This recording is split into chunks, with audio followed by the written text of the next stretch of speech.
বলে বন্ধুগণ একথা ব্যাখ্যা বিশ্লেষণ করে প্রতিষ্ঠিত করার প্রয়োজন নেই।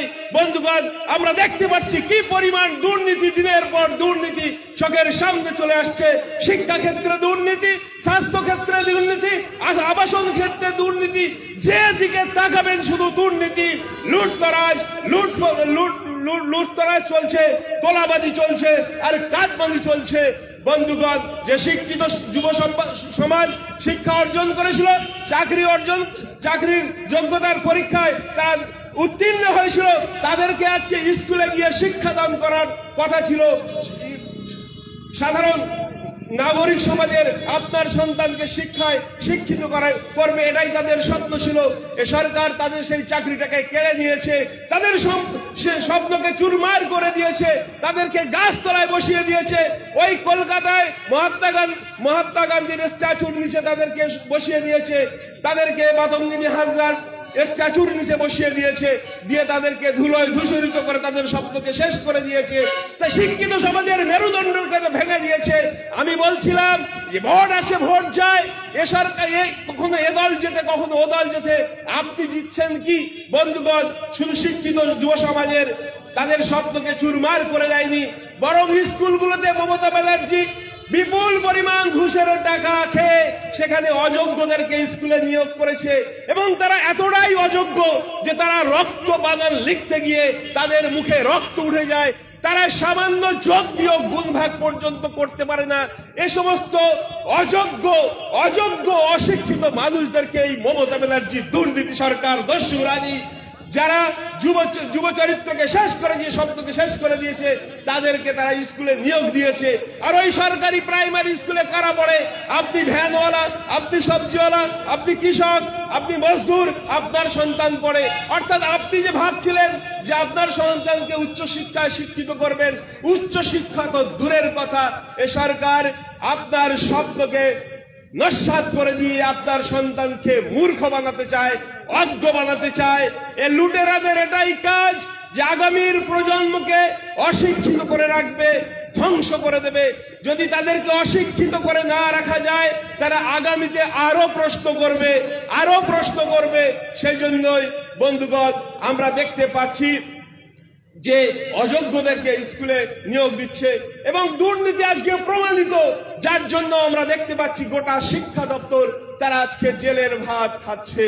বন্ধুগণ আমরা স্বাস্থ্য ক্ষেত্রে যদি আমরা যেতে চাই, আমরা যদি আবাসন ক্ষেত্রে দেখতে চাই, আপনাদের পরবর্তী বক্তারা আছে তারা এই সমস্ত কথা বলবে, আপনারা তাদের কাছ থেকে আরো বক্তব্য শুনবেন।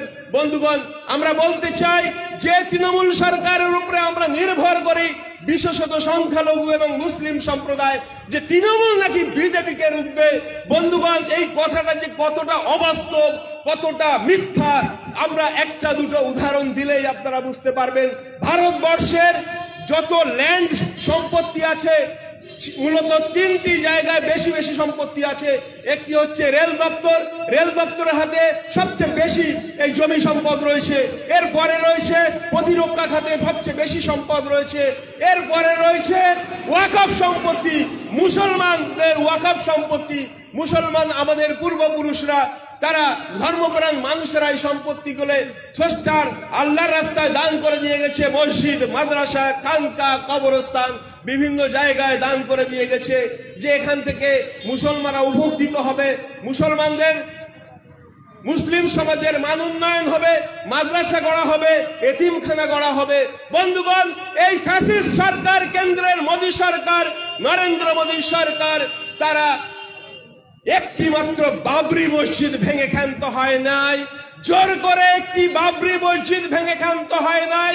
তারা সেখানে জোরপূর্বক আইনের নামে রাম মন্দির তৈরি করেছে এবং ভারতবর্ষের অসংখ্য মসজিদকে তারা টার্গেট করেছে। এই নরেন্দ্র মোদী ফ্যাসিস্ট সরকার, উগ্র সাম্প্রদায়িক সরকার, তারা ভারতবর্ষের সমস্ত মসজিদগুলোকে তাদের নিজেদের হাতে নিতে চায়, ভেঙে গুড়িয়ে দিতে চায় এবং সেখানে তারা ধর্মের নামে আগ্রাসন চালিয়ে মন্দির, এবং এভাবেই তারা ধর্মের সুর দিয়ে তারা ক্ষমতায় থাকতে চায়।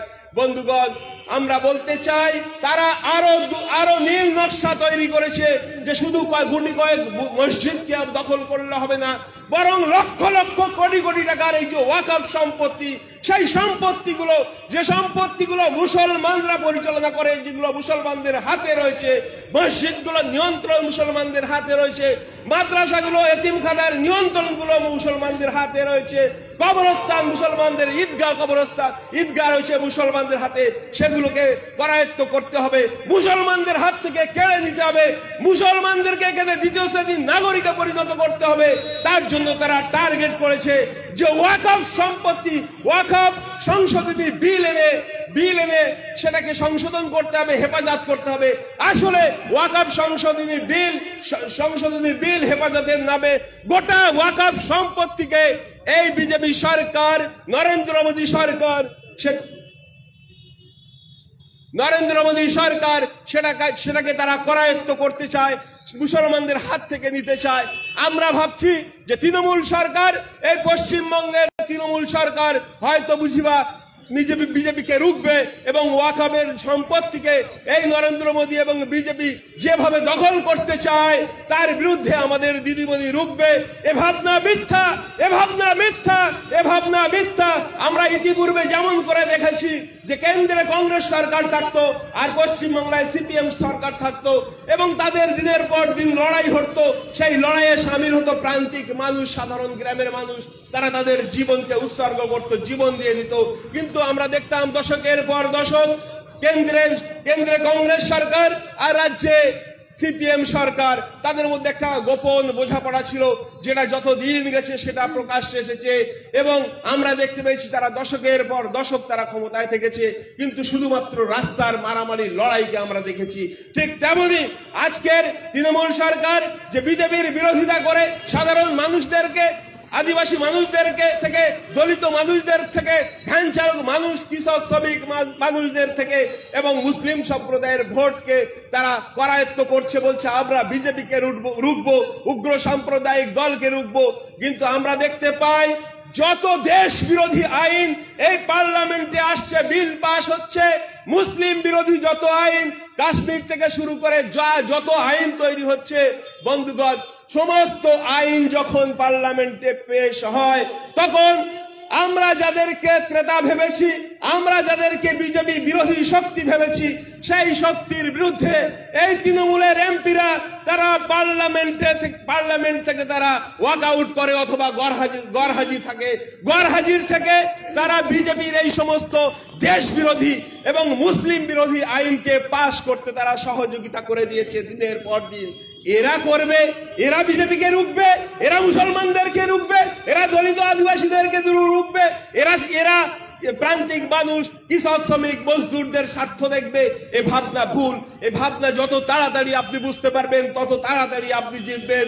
আর এই ভুলের মধ্যে যদি আপনি থাকবেন তো কখনো বিজেপি জিতবে, কখনো তৃণমূল জিতবে। আপনি যেমন করে হেরে আছেন তেমনই হারবেন। আর যত তাড়াতাড়ি আপনি বুঝতে পারবো যা বিজেপি তাই তৃণমূল, যা তৃণমূল তাই বিজেপি, যা বিজেপি তাই তৃণমূল, সেদিনকে আপনি জিতবেন। আপনি যত তাড়াতাড়ি জিতবেন, এই মমতা ব্যানার্জি সততার প্রতীক নয়, হাওয়াই চটি সততার প্রতীক নয়। হাওয়াই চটিতে রক্ত স্যাঁত করছে। হাওয়াই চটি মানে দুর্নীতি, সাদা কাপড়, নীল সাদা কাপড় মানে দুর্নীতি। উনি শোষক, উনি আমাদের স্বার্থ বিরোধী। যত তাড়াতাড়ি আপনি তাদেরকে চিনতে পারবেন তত তাড়াতাড়ি আপনি ভাবতে পারবেন যে আমাদেরকে বিকল্প ভাবনা ভাবতে হবে, আমাদেরকে মূল্যবোধের রাজনীতির কথা ভাবতে হবে। সেজন্য ওয়েলফেয়ার পার্টি অফ ইন্ডিয়া আমরা মূল্যবোধের কথা বলতে এসেছি। আমরা লড়াতে চাই না, শ্রমিক কৃষকের মধ্যে লড়াই করতে চাই না, আমরা শিক্ষিত যুব সম্প্রদায়ের শব্দকে ভেঙে চুরমার করে দিতে চাই না। আমরা চাই সব মানুষ তার অধিকার বুঝে পাক, সব মানুষ তার অধিকার দিয়ে সহাবস্থান করুক। এ পশ্চিমবাংলা, এ দেশে সমস্ত রাজনৈতিক দল থাকবে, কিন্তু এমন একটা রাজনৈতিক কালচার গড়ে উঠুক যেখানে আমরা শুধুমাত্র রাজনীতি করতে গিয়ে শুধুমাত্র ভোটের স্বার্থে একে অপরকে কাদা ছোড়াছুড়ি করব, একে অপরের বিরুদ্ধে বলবো। বন্ধুগণ, সেই জায়গায় আমরা যেতে চাই না। রাজনীতি দিনের পর দিন এত নোংরা জায়গায় চলে যাচ্ছে যে আজকের আমরা মানুষ, সাধারণ মানুষ, শিক্ষিত মানুষ বলছে রাজনীতি তো একটা নোংরা জিনিস, ওখানে কি ভালো মানুষেরা যায়?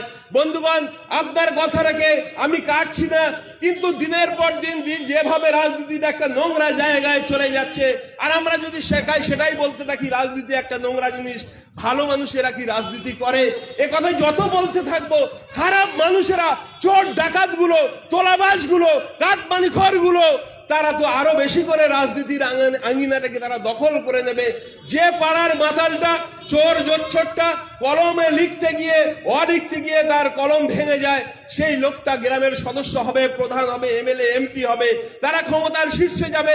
আর আমি আপনি শিক্ষিত মানুষ, ভালো মানুষ, আমরা বলছি রাজনীতি খারাপ মানুষ করে, রাজনীতি ভালো মানুষরা আমরা কেন করব? বলে রাজনীতি থেকে যত পিছিয়ে থাকবো ওদের জায়গাটাকে আমরা শক্তপোক্ত জায়গায় পৌঁছে দেবো। আর সেই আমি আর আপনি শিক্ষিত মানুষগুলো, ভালো মানুষগুলো আমাদের দায় বিদায়ে ওই পাড়ার ছাত্রটার কাছে, চোর জোচ্চোরটার কাছে, মাতালটার কাছে, তোলাবাজটার কাছে গিয়ে জোড় হাত করে বলতে হবে, বাবু আমার এই কাজটা একটু করে দাও, বাবু আমার এই সইটা একটু করে দাও, বাবু আমার এই সার্টিফিকেটটা একটু আমাকে দাও। বন্ধুগণ, এই জন্যই বেশি বেশি করে যদি আমরা শিক্ষিত মানুষ, ভালো মানুষগুলো রাজনীতির আঙিনায় আসি, তাহলে শিক্ষিত মানুষেরা রাজনীতির মেরুর জায়গায় চলে আসবে, ক্ষমতার জায়গায় চলে আসবে, আর খারাপ মানুষরা ধীরে ধীরে এখান থেকে দূরে সরে যাবে। সেই জন্যই আমরা চাই যে ভালো মানুষেরা আপনারা বিকল্প ভাবনায় ভাবুন। ওয়েলফেয়ার পার্টি আজকে ভাবাতে চায় যে আপনারা ভালো মানুষগুলো ক্ষমতায় চলে আসুন, রাজনীতিতে চলে আসুন। আমরা মারামারির রাজনীতি করতে চাই না, খুনোখুনির রাজনীতি করতে চাই না, লুটপাটের রাজনীতি করতে চাই না। বন্ধুগণ, আমি আরেকটি কথা বলে আমার বক্তব্যকে শেষ করব। পরবর্তীতে আমাদের বিরতি হবে এবং বিরতির পরে আমাদের প্রোগ্রাম দীর্ঘ সময় ধরে প্রোগ্রাম চলবে। বন্ধুগণ, একটি পশ্চিমবাংলার মাঝখান থেকে যেমন করে ওয়াকফের কথা আমি বললাম, ওয়াকফ সম্পত্তি যেমন করে কেন্দ্রের বিজেপি সরকার মুসলমানদের কাছ থেকে, মুসলমানদের হাত থেকে ওয়াকফ সম্পত্তিকে কেড়ে নিতে চায়, ঠিক তেমনি খুব চুপিসারে পশ্চিমবাংলায় একটি কাজ হচ্ছে, যে কাজটি ঘটে গেছে, যে কাজটি মুসলমানদের মেরুদণ্ডকে ভেঙে গুড়িয়ে দেওয়া হলো, সেটা হচ্ছে 15 লক্ষের উপর ওবিসি সার্টিফিকেট কোর্টের অর্ডারে, 15 লক্ষের উপরে ওবিসি সার্টিফিকেট, যে ওবিসি সার্টিফিকেটের হোল্ডাররা মূলত সংখ্যালঘু মুসলিম সম্প্রদায়ের ছেলেমেয়েরা, সেই সার্টিফিকেটগুলোকে কোর্ট বাতিল ঘোষণা করে দিয়েছে। কেন বাতিল করলো? কেন বাতিল করলো? মমতা ব্যানার্জি ক্ষমতায় আসার পরে সস্তায় হাততালি কুড়ানোর জন্য মমতা ব্যানার্জি মুসলমানদেরকে দেখালো, বলল যে দেখো আমি তোমাদেরকে ওবিসি আদার্স ব্যাকওয়ার্ড কাস্ট হিসেবে গণ্য করছি, এবং এই কার্ড তোমরা পেলে তোমরা স্কলারশিপ পাবে, মাইনরিটি পাবে, আদার্স ব্যাকওয়ার্ড কার্ডের যে ফেসিলিটি তোমরা পাবে, এবং এর ফলে তোমরা উচ্চ শিক্ষায় কোটা পাবে, উচ্চ শিক্ষায় ওবিসির ফলে সার্টিফিকেটের ফলে তোমরা চাকরি পাবে। বন্ধুগণ, সেই ওবিসি সার্টিফিকেট যখন মমতা ব্যানার্জি ঢালাও ভাবে দিতে শুরু করলো, সাধারণ মানুষ, কৃষক, মজদুর, তারা তাদের মূল্যবান একটা দিন, 2 দিন, 4টে দিন তাদের মজদুরির কাজ আটকে ফেলে তারা তাদের সন্তানদের জন্য কখনো বারাসাতে, কখনো পঞ্চায়েত অফিসে, কখনো গ্রাম সদস্যের দ্বারস্থ হওয়ার পরে তারা ওবিসি সার্টিফিকেট পেয়েছে, এবং তার ফলে তারা যে সমস্ত স্কলারশিপ, কিছু কিছু সুযোগ তারা পাচ্ছিল, এবং চাকরিতে তলানিতে থাকা তারাও মিনিমাম চাকরিতে সুযোগ একটা পাচ্ছিল, 2-4টে করে, এবং উচ্চ শিক্ষায়ও তারা ওবিসি সার্টিফিকেটের এই কোটার ফলে তারা ভর্তি হতে পারছিল। কিন্তু মজার বিষয় হচ্ছে এই ওবিসি সার্টিফিকেটের বিরুদ্ধে কোর্টে কেস চলছিল, কারণ মমতা ব্যানার্জি তো এক নায়কতান্ত্রিক, তিনি যেটা বুঝেন তিনি শেষ বুঝেন, তিনি একটাই পোস্ট, বাকি সবাই সব ল্যাম্প পোস্ট, তিনি কারো কথা শোনেন না। তিনি ভুল করলেন, ভুলকে যদি সংশোধন করতে যায় তাদেরকে ধমক খেতে হয়, তার দলের লোকদেরকেও ধমক খেতে হয়। বন্ধুগণ, দীর্ঘদিন ধরে কোর্টে কেস চলছে, কারণ এই ওবিসি সার্টিফিকেট যে ইস্যু করা হয়েছিল, এটা আইনকে তোয়াক্কা করা হয়নি। ওবিসি সার্টিফিকেট ইস্যু করতে গেলে ইতিপূর্বে একটি আইন আছে, সেই আইনের ধারার বলে ওবিসি সার্টিফিকেট ইস্যু করতে হতো। মমতা ব্যানার্জি কারো তোয়াক্কা না করে শুধুমাত্র গায়ের জোরে মমতা ব্যানার্জি সার্টিফিকেটগুলো ইস্যু করেছিল। দীর্ঘদিন ধরে কেস চলেছে, মমতা ব্যানার্জি সেই কেসকে যথাযথভাবে ফলো আপ করেনি। যথাযথভাবে ফলো আপ করেনি এবং এই ইস্যু করা সার্টিফিকেট যে একসময় বাতিল হয়ে যেতে পারে তার জন্য এই পশ্চিমবাংলা বিধানসভায় মমতা ব্যানার্জির যে সদস্য সংখ্যা একটা উল্লেখযোগ্য সদস্য সংখ্যাগরিষ্ঠতা আছে, সেখানে তিনি বিল এনে সেটা সংশোধন করে নিতে পারতেন। ফলে এটা ওবিসি সার্টিফিকেট গুলো কার্যকরী থাকতো, বহাল থাকতো। তিনি সে কাজটা তিনি করলেন না। তিনি কি করলেন? তিনি করলেন কি বন্ধুগণ, যখন হাইকোর্ট দীর্ঘ কয়েক বছর পরে এই সমস্ত 15 লক্ষ ওবিসি সার্টিফিকেট যখন বাতিল হয়ে গেল, তিনি সরাসরি সুপ্রিম কোর্টে চলে গেলেন লোক দেখানোর জন্য।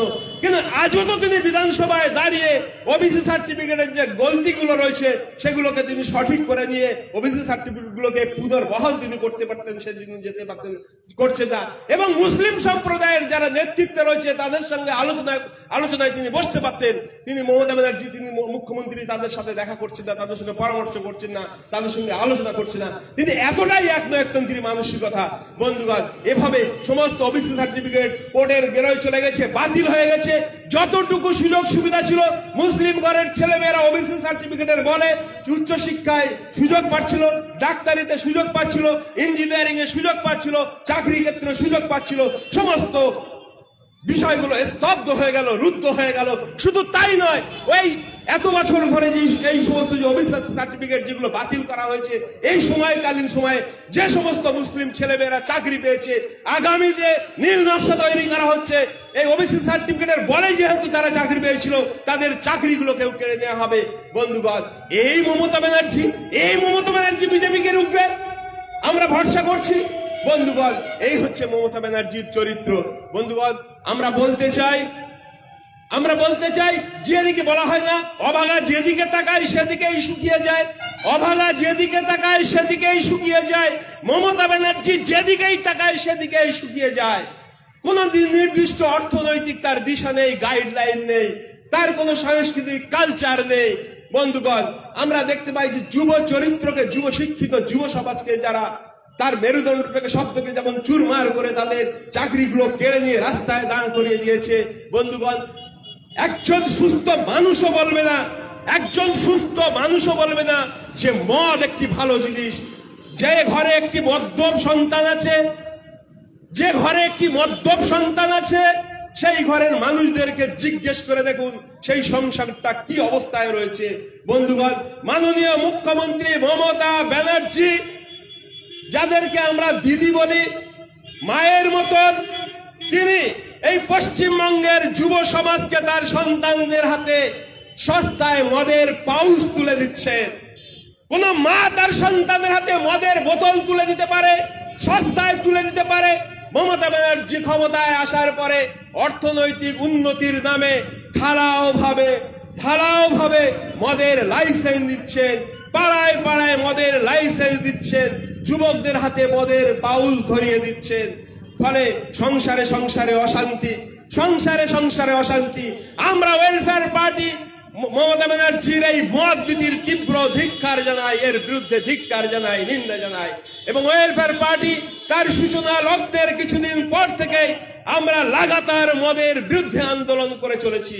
আমরা কয়েক বছর আগে কলকাতায় নবান্ন অভিযানের ডাক দিয়েছিলাম যে পশ্চিমবাংলায় অবিলম্বে মদ নিষিদ্ধ করতে হবে। বিহার সরকার যদি মদ নিষিদ্ধ করতে পারে, আমরা কেন মদ নিষিদ্ধ করতে পারবো না? বন্ধুগণ, প্রান্তিক মানুষের যত যাবতীয় চরিত্র ধ্বংসকারী, তাদের অর্থনৈতিক ভেঙে পড়তে পারে যাবতীয় সমস্ত কিছু এই মমতা ব্যানার্জি নিয়ে মানুষকে মাতিয়ে রেখে প্রান্তিক মানুষের স্বপ্নকে চুরমার করে দিচ্ছে। বন্ধুগণ, আমরা বলতে চাই যে অবিলম্বে মমতা ব্যানার্জিকে মদ পশ্চিমবাংলা থেকে নিষিদ্ধ করতে হবে। শুধু তাই, একজন ভ্যানওয়ালা, একজন সবজিওয়ালা, একজন রাজমিস্ত্রি, একজন মুটে মজদুর, তিনি সারাটা দিন ইনকাম করার পরে 400 টাকা কি 500 টাকা ইনকাম করছেন। তিনি বাড়ি যেতে যেতে কি করছেন? মদ খেয়ে তো মাতাল হচ্ছেন। লটারির দোকান, ঢালাও ভাবে লটারির দোকানকে তিনি খুলে দিয়েছেন, সরকারি লটারির দোকান খুলে দিয়েছেন, দেয়ার লটারি। এই তার ভাইপো অভিষেক ব্যানার্জি লটারির দোকান খুলে দিয়েছেন। একজন প্রান্তিক মানুষ, সাধারণ মানুষ, তিনি 400 টাকা 300 টাকা 200 টাকা ইনকাম করছেন, মদ তো গিলে বাড়িতে গিয়ে অশান্তি করছেন, আবার সেখান থেকে 100-200 টাকার লটারি কিনে তিনি বাড়ি যাচ্ছেন, তার ইনকামের সমস্ত টাকাটাই রাস্তায় ফেলে দিয়ে চলে যাচ্ছেন। বন্ধুগণ, এভাবে মমতা ব্যানার্জি, এই দস্যু রানী মমতা ব্যানার্জি, দুর্নীতিগ্রস্ত মমতা ব্যানার্জি, তৃণমূলের নেত্রী মমতা ব্যানার্জি পশ্চিমবাংলাকে ধ্বংসের দ্বার গোড়ায় নিয়ে চলে এসেছে। আপনাদেরকে ভাবতে হবে, বিকল্পভাবে ভাবতে হবে। আমি প্রথমেই বলেছি যে তৃণমূল জিতবে না, কংগ্রেস জিতবে না, আইএসএফ জিতবে না, ওয়েলফেয়ার পার্টি জিতবে নাকি বিজেপি জিতবে, এই ভাবনা থেকে বেরিয়ে আসুন।